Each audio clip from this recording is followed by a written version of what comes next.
Mario Washburn with Boulder Fire. I'm the Public Information Officer. And I'll be speaking with a quick update. And then we have Brian Oliver, the Incident Command trainee, and he's going to add some more information on the plan for today. Awesome. Sounds like we're good. So, Monday. Today is Monday. We are at 35% containment this morning, and the acreage has maintained fairly steady at 190 acres. The evacs were lifted last night. Hopefully everyone got that message that the neighborhood evacuations, people could go back into their homes yesterday evening. And then we still have El Dorado State Park is closed, so asking folks to stay out of that area for the day.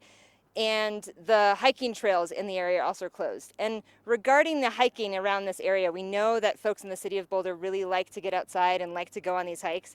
And if they can go to places that aren't near the fire area, that will allow firefighters and the folks that need to work on this fire today and do the hard, good work that they're doing to be able to do that and not have to worry about the safety of the community while within that fire line. So we're asking folks to please stay out of that area if at all possible. And I'm going to pass it over to Brian Oliver. He'll update some more on the fire and the plan. Yeah, good morning, everybody. Again, Brian Oliver, one of the incident commanders here for the NCAR Fire. Just a quick update. Like Maria said, we've had some really good success. Crews have made it all the way around the fire. We've stopped the forward progress, obviously, and we're really actively working to mop up and secure those fire perimeter areas. One of the struggles we have is just the steep terrain on the west edge of the fire. Just kind of rough country, hard to get engines and hose into there, so we're really doing some real hard labor in there to secure that up. But we're going to continue that work today. We should be looking at increasing that containment number rapidly as things progress through the day. The concern we really have is today's weather. As you can hear, the wind's already picking up a little bit. Typically before those weather fronts come in, we see the wind beforehand. So what we're trying to do is make sure everything's secure and buttoned up so we can face this little wind event this afternoon before hopefully some moisture comes in tomorrow is really the key. Again, really successful firefight, and I attribute that to a lot of work and coordination. There's been great training with us and our partners, mitigation work that's been done in the area. So, it's really been a huge community effort and a big community win that we've had no injuries and no structures lost or damaged on this incident. Ryan, just before we go on, you need him to position a little closer. We're up there in front of the mic. The live stream. Okay. There you go. That's really all I have is for an update. Does anybody have any questions? What are your biggest concerns with this fire season coming up? Always. Just anytime, there's no longer a fire season is really the concern. Fires here, fire season's year round now. There's really no season. If there's not active precipitation or snow on the ground, as you can see, it's March. This isn't fire season per se, and we just had a 200-acre fire. So really the concern is anytime there's not snow, it's fired. We've been seeing, some flames in the trees throughout the morning when it was dark out still. How long do you guys anticipate that to happen? So those heavy fuels back there they'll burn for weeks. There's so much organic material, heavy woody down, dead trees and things that just years and years of the forest doing what the forest does, right? So it's going to burn for a long time. We're hoping that the weather, the moisture tomorrow will kind of put a little kibosh on the active smoke and kind of ease everybody's concerns, but it'll smolder around for quite a while, and we'll have crews on scene up here checking it daily for at least 3 or 4 weeks. So people down in these neighborhoods, if they see that, should they be concerned?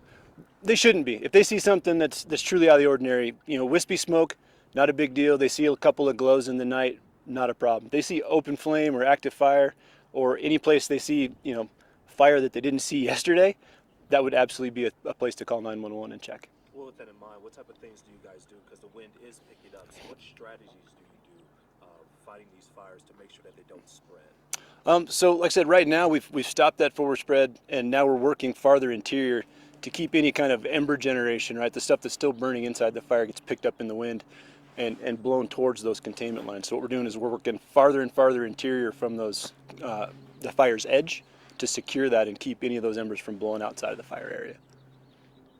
Speaking of the fire's edge, can you describe how close that came and what stopped it right there? Was it the wind chill or No. What happened there was active direct firefighting. So we had structure protection in place in case they couldn't contain the fire away from the community. The retardant helps. That's what we call a delay device. It doesn't put the fire out. It slows the fire down, buys the firefighters some time. So we put that in place. The wind actually shifted to our favor, and we could take a direct attack right along that flank with hose lines coming up from the neighborhood. So, as you can see, it's maybe a tenth of a mile, couple hundred yards from the homes, but it was just good active firefighting. Are you guys concerned about, I know you said you were able to stop forward progress. Are you worried with the wind today about that changing? Wind is always a concern, but I'm confident that our lines will hold today. Do you know how many personnel you guys are going to have out here today? Today we're looking at about 150 personnel on the fire line. From all different agencies? Yeah, absolutely. Big interagency effort. What role did all the snowfall that we've had? I mean, if you live in Boulder, you know it's been snowing like crazy the last 3 months. What role did that actually play in this? So all the snow and moisture has helped. The soil is wet. It's making mop up much easier as we try to, stir the hot embers and the hot ash in to mop it up and put it out completely. Having that moisture in the soil is really beneficial to that. But because of the season, the grasses aren't growing yet. They're still dormant. So they didn't take up any of that moisture. They're not growing in green. As you know, in that springtime, we get that green up phase. And that's really like the best time for us because that green grass is growing and taking on moisture. It doesn't really burn. It's not as available. But in the spring before green up, everything is still dormant, so it's available for ignition. But it does help in the mop up. As you can see, looking at the picture behind me there, you can see where it burned around the snow. Anywhere there wasn't snow actually on the ground, the fuels were available for ignition. And with that, I'll turn it back over to Maria. Thank you guys very much. Any other additional questions?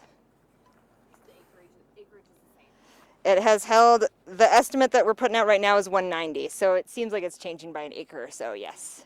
What trails are in the area? Oh, I do not know the names of the trails. I bet that information is on the internet for parks and open space, for open space mountain parks. So folks, if they're interested in wandering, they can look there. And the trails here are very web-like. So they might go on a trail to start that they think is open and then end up going closer towards the fire. And we're just asking folks to pick the trail that goes farther away from the fire if that's the case. Are there any more either updated or more accurate numbers about how many people were evacuated at sort of the height of that when that evacuation was largest? I don't have any more specifics. I think yesterday, yeah, for the largest evacuation numbers, I don't have those. I apologize. We'll try to get those. It might take a little bit. Any other questions? Okay, if we have more information for another press release or for another press conference, we'll let you know. We're hoping we have a good fire day on work-wise, and so hopefully there won't be much more to update with. Thank you so much.